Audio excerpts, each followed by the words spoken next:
3-minute step test measures your aerobic cardiovascular fitness level based on how quickly your heart rate returns to normal after exercise. Procedure. Step test is designed to measure a person's aerobic fitness. Participants step up and down, on and off anaerobic type step for 3 minutes to increase heart rate and to evaluate the heart's recovery rate during the minute immediately following the step test exercise.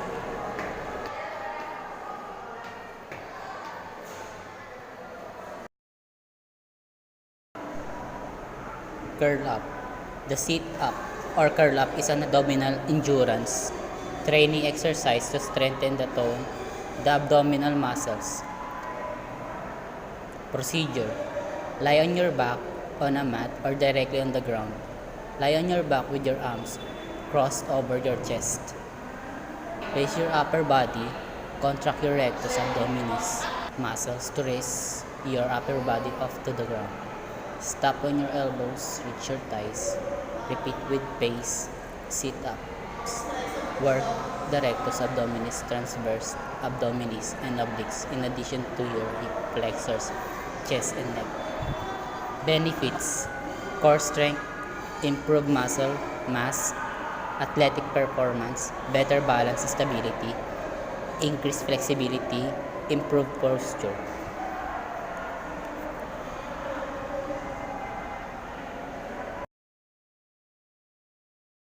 Standing long jump, also called the broad jump, is a common and easy to administer test of explosive leg power.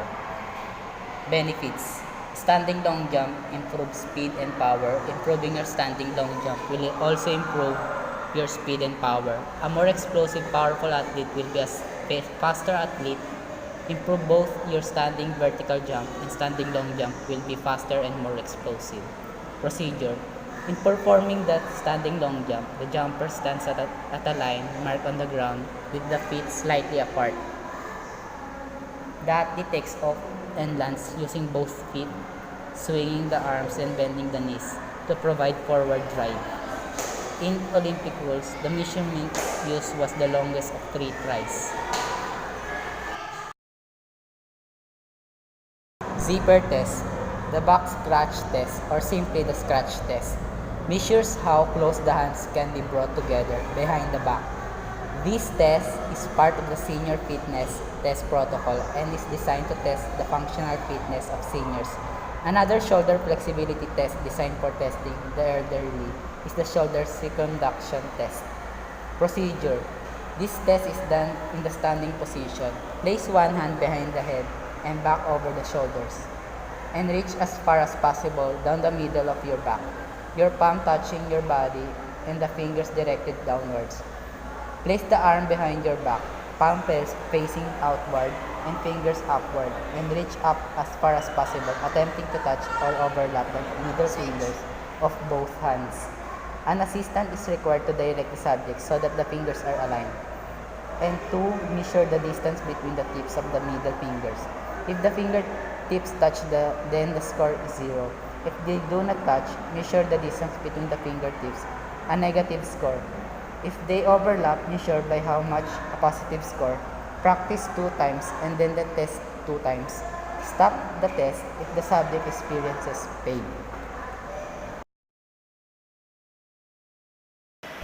Push up, an exercise in which a person lies facing the floor and keeping their back straight, raises their body by pressing down on their hands.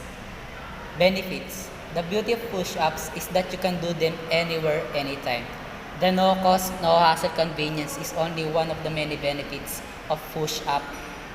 Though this bodyweight strength training exercise engages several muscle groups at the same time, helping you maintain a healthy weight, strengthen the bones, and manage blood sugar and blood pressure. Moreover, it was found that push-ups can be an indicator of cardiovascular diseases. Procedure. Number 1. Get down on all fours, placing your hands slightly wider than your shoulders. Straighten your arms and legs. Lower your body until your chest nearly touches the floor. Pause, then push yourself back up, then repeat.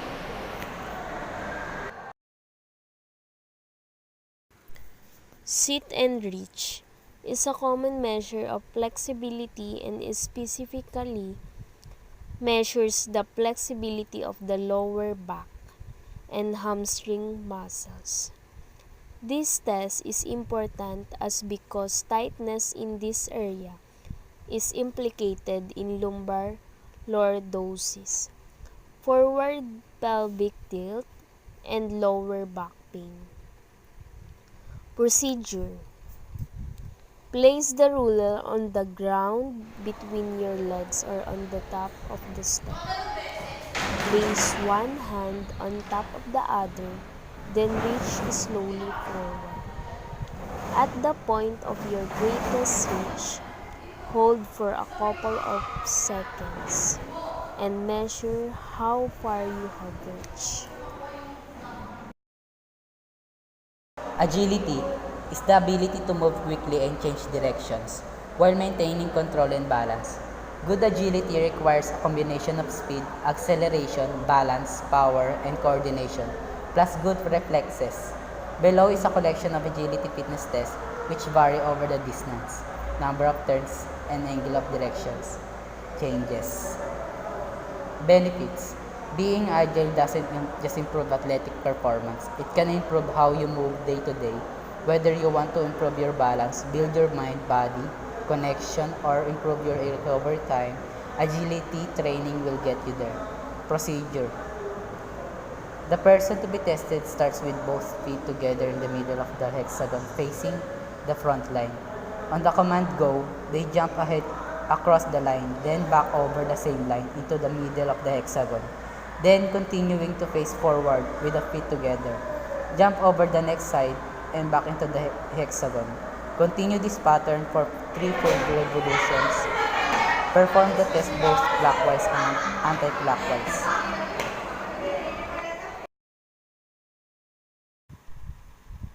35-meter sprint is test that measures how fast an individual is following a 35-meter sprint. It is used to determine acceleration and maximum running speed.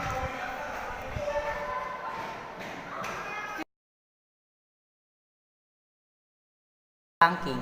The plank, also called a front hold, hover, or abdominal bridge, is an isometric core strength exercise that involves maintaining a position similar to push-up for the maximum possible time. Benefits: planks can help improve your posture by strengthening your back, chest, shoulder, neck, and abs. This exercise makes it easier to keep your shoulders back and your lower back in a neutral position while sitting or standing, two vital components of good posture. Procedure: remember to keep your abs engaged and your spine long. Don't let your bottom stick up. Keep it aligned with the rest of your body. Keep your feet hip width apart and flexed, with your weight resting on the balls of your feet. Keep your chest open by pulling your shoulders down towards the mat.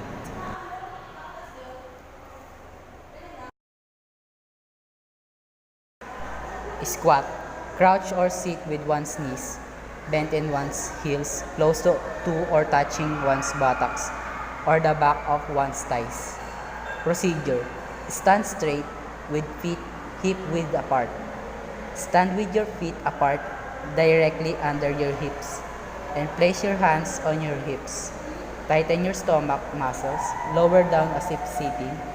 Straighten your legs. Repeat the movement. Benefits: squats help build muscle. They don't just help you achieve wonderful toned legs. They promote body-wide muscle building by creating an anabolic or muscle building environment in the body. They work up your quadriceps, hamstrings, calves, abdominal muscles, lower back, and your butt too.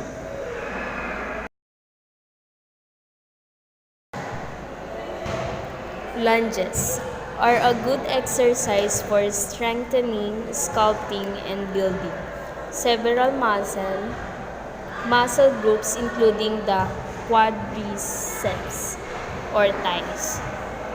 the gluteus maximus or buttocks, as well as the hamstrings. Benefits: lunges target large muscle groups of your lower body. This boosts your metabolism and helps you lose weight much faster. Be more functional. Number 2, superior symmetry. Number 3, increase hip flexor flexibility. Number 4, improve glute activation. Number 5, better core stability. Number 6, spinal deloading.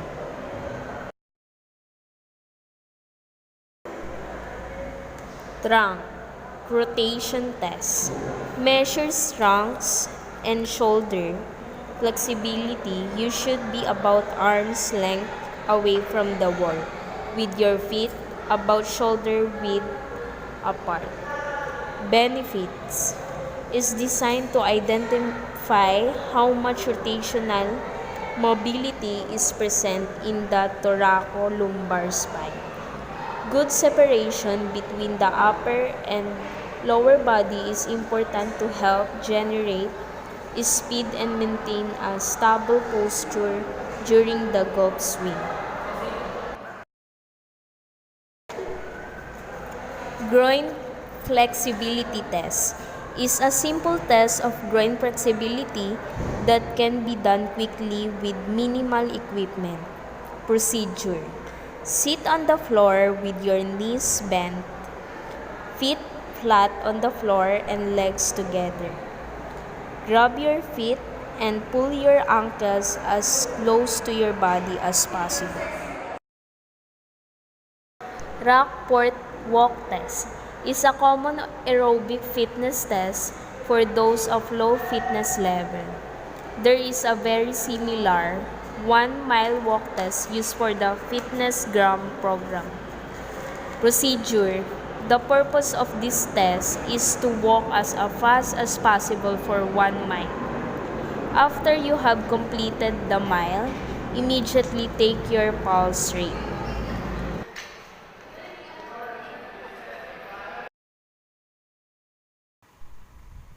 Jumping jack or star jump, also called side straddle hop in the U.S. military, is a physical jumping exercise performed by jumping to a position with the legs spread wide and the hands touching overhead, sometimes in a clap, and the returning to a position with the feet together and the arms at the sides. Benefits: jumping jacks also get you to move your body out of its ways. Movement and agility for sports that require.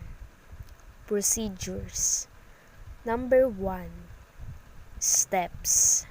Number 2, stand upright with your legs together, arms at your sides. Number 3, bend your knees slightly and jump into the air. Number 4, as you jump, spread your legs to be about shoulder width apart. Stretch your arms out and over your head.